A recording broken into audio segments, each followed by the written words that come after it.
10 palatandaan ng taong sinungaling. 1. Paiba-iba ang kwento. Hindi tugma ang detalye kapag inuulit.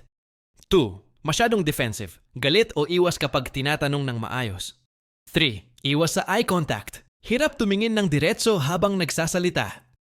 4. Sobra ang paliwanag. Maraming dahilan kahit simpleng tanong. 5. Mabilis magpalit ng topic para makaiwas sa katotohanan. 6. Hindi tugma ang salita at kilos.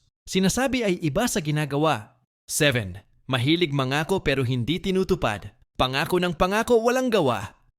8. Palaging may dahilan sa lahat. Bihirang umamin sa pagkakamali. 9. Mahusay magpaikot ng usapan. Ikaw pa ang magmumukhang mali. 10. Nabubuking sa maliliit na detalye. Dito kadalasang nahuhuli ang kasinungalingan. Paalala, walang taong perpekto. Pero ang paulit-ulit na pagsisinungaling ay malinaw na red flag.